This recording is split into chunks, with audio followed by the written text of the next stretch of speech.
पंजाब में स्थित सिख धर्म के 3 तख्त साहिबान वाले शहरों को पावन शहरों का दर्जा देना पंजाब सरकार के लिए बड़े सौभाग्य की बात है। ये शहर है श्री अमृतसर साहिब, श्री आनंदपुर साहिब और तलवंडी साबो। ਇਹ ਤਿੰਨੋਂ ਤਖਤਾਂ ਦੇ ਸ਼ਹਿਰਾਂ ਨੂੰ ਪੰਜਾਬ ਦੇ ਅਧਿਕਾਰਤ ਪਵਿੱਤਰ ਸ਼ਹਿਰ ਵਜੋਂ ਐਲਾਨ ਕਰਨ ਦਾ ਫੈਸਲਾ ਕੀਤਾ।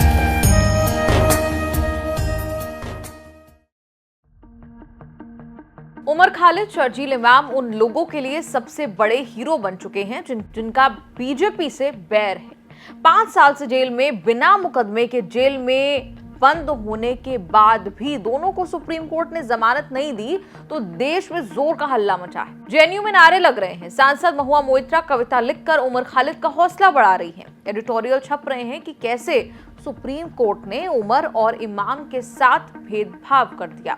सुप्रीम कोर्ट का जमानत नहीं देने का फैसला सवालों के घेरे में है। उमर खालिद ने जेल को अपनी नियति मानते हुए अपनी साथी बानो ज्योत्सना लाहिरी से कहा कि जेल ही जिंदगी है, दूसरों की रिहाई से खुश हूं। 2020 के दिल्ली दंगा केस में सुप्रीम कोर्ट के सामने उमर, शर्जील समेत 7 आरोपियों की जमानत की याचिकाएं थी। सब 5 साल 3 महीने तिहाड़ जेल में है। तब से कोर्ट ने 5 आरोपियों गुलफिशा फातिमा, मीरान हैदर, शिफाउर रहमान, मोहम्मद सलीम खान और शादाब अहमद को जमानत दे दी, बेल दे दी। उमर शर्जील के लिए निर्देश ये कि अगली अपील 1 साल बाद बंद कर सकते हैं। जस्टिस अरविंद कुमार और जस्टिस एनवी अंजारिया ने कहा कि दोनों के खिलाफ यूएपीए के तहत प्रथम दृष्टया मामला बनता है। इसी पर सवाल है कि सुप्रीम कोर्ट ने गलत किया। कोर्टरूम के बाहर ये दलीलें दे रही हैं कि मामला जमानत का था, लेकिन सुप्रीम कोर्ट ने आरोपियों को 2 कैटेगरी में बांट दिया। बिना मुकदमा शुरू हुए उमर खालिद और शर्जील इमाम ज्यादा बड़ा आरोपी मान लिया, बाकी 5 को कम आरोपी मानकर जमानत पर छोड़ दिया। इस राइडर के साथ कि 1 साल तक अपील नहीं कर सकते। सुप्रीम कोर्ट के जज कई मामलों में कहते रहे हैं कि जेल अपवाद है, जमानत नियम है, मतलब जमानत मिलनी चाहिए। उमर खालिद इमाम समर्थक बरसों से सुप्रीम कोर्ट को इसी सिद्धांत की याद दिलाते रहे हैं, लेकिन इस मामले में ऐसा नहीं हुआ तो हल्ला मच रहा है कि बिना मुकदमा शुरू हुई 5 साल से जेल में क्या रखा हुआ है। उमर खालिद की जमानत पर सोमवार को फैसला आया। अगले दिन मंगलवार को सुप्रीम कोर्ट ने एक और जमानत याचिका पर सुनवाई की। ये मामला high profile businessman Amtek group के मालिक अरविंद धाम से जुड़ा था। 27,000 करोड़ के बैंक फ्रॉड केस में और मनी लॉन्ड्रिंग के तहत इसी साल जुलाई में ईडी ने अरविंद धाम को गिरफ्तार किया था। ईडी और सीबीआई जांच के बीच सुप्रीम कोर्ट ने अरविंद धाम को इस आधार पर जमानत पर रिहा करने का आदेश दे दिया कि स्पीडी ट्रायल आरोपी का मौलिक अधिकार है। ट्रायल में देरी होने पर आरोपी जमानत पाने का अधिकारी है, चाहे अपराध कुछ भी क्यों ना हो। जबकि अरविंद धाम की जमानत याचिका दिल्ली हाई कोर्ट से खारिज हो चुकी थी। इस मामले में जमानत का फैसला दूसरी बेंच के जज जस्टिस संजय कुमार और जस्टिस आलोक आराधे ने सुनाया। सवाल उठ रहे हैं कि एक ही सुप्रीम कोर्ट में सोमवार और मंगलवार का न्याय अलग अलग कैसे। उमर खालिद का केस इसलिए भी कमजोर पड़ा उनके वकील कपिल सिब्बल ने मुख्य आधार ये बनाया कि पिछले 5 साल 3 महीने से जेल में हैं। उनकी गिरफ्तारी 13 सितंबर 2020 को हुई थी। आरोप सिर्फ इतना है कि उन्होंने 17 फरवरी को महाराष्ट्र में एक भाषण दिया था और एक व्हाट्सएप ग्रुप में जोड़े गए थे जिसमें उनका कोई संदेश नहीं है। सिब्बल ने कहा कि अगर जमानत नहीं मिली तो खालिद बिना ट्रायल के 8 साल जेल में रहेंगे। उमर खालिद के खिलाफ दिल्ली पुलिस की ओर से शर्जील इमाम के विवादित भाषणों के वीडियो क्लिप चलाए, जिनमें असम को हिंदुस्तान से अलग करने, बाबरी मस्जिद, 3 तलाक और सीएए के खिलाफ भड़काऊ बयान थे।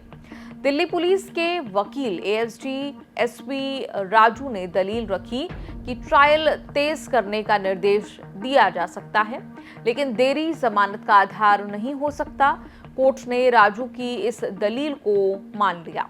उमर खालिद का केस तब भी सुप्रीम कोर्ट में आया था जब DY Chandrachud chief justice of India होते थे। चंद्रचूड़ पर यह आरोप लगता रहा कि उमर खालिद के साथ न्याय नहीं किया। मोजो स्टोरी को दिए एक इंटरव्यू में चंद्रचूड़ ने खुलासा किया कि अक्सर उमर खालिद के केस की बात होती है। नैरेटिव ऐसे बनता है कि देरी जजों की वजह से हो रही है। पूर्व चीफ जस्टिस ने खुलासा किया कि कम से कम 7 बार उमर खालिद के वकीलों ने ही सुनवाई के लिए, हियरिंग के लिए आगे की तारीखें मांगी थी और आखिरकार जमानत याचिका वापस ले ली गई। चंद्रचूड़ के दावे के मुताबिक उमर खालिद के वकीलों ने ही सुप्रीम कोर्ट में जमानत की याचिका लटकाने की कोशिश की और अंत में याचिका वापस ले ली। 2016 से उमर खालिद विवादों और कोर्ट कचहरी के चक्कर में फंसे। पहले जेएनयू में देश विरोधी नारे लगाने के आरोप में गिरफ्तारी हुई। 2019 में सीएए एनआरसी कानून के विरोध में देश भर में विरोध प्रदर्शन होने लगे। दिल्ली के शाहीन बाग जो है वो सेंटर बना। फरवरी 2020 में दिल्ली में हुए दंगे हुए तो फिर उमर खालिद पुलिस के शिकंजे में फंसे। तब शर्जील इमाम समेत 10 से ज्यादा छात्र आरोपों के घेरे में आए। राजद्रोह, यूएपीए, आर्म्स एक्ट जैसी गंभीर धाराएं लगी। गिरफ्तार करके जेल भेजे गए। तब से जमानत पर रिहा होने की हर मुमकिन कोशिश नाकाम रही। अलग अलग कारणों से सुप्रीम कोर्ट से राहत नहीं मिली। हाई कोर्ट ने राहत देने से मना कर दिया। आपका कोर्ट कचहरी के इस एपिसोड पर क्या कुछ कहना है? कमेंट्स में लिखकर अपनी राय जरूर दें। कभी कभी क्या होता है ना, अभी कितना अपना इंडिया का मस्त चल रहा है, अरे चांद के पीछे गए, दुनिया का पहला देश है और ऐसा मस्त चलता है तो अचानक ऐसी कोई न्यूज आती है कि अरे ये खारिज है, फिर सब उल्टा पुल्टा हो जाता है। और नो, इंडिया में कोई भी न्यूज आती है तो उसमें लफड़ा ही होता है।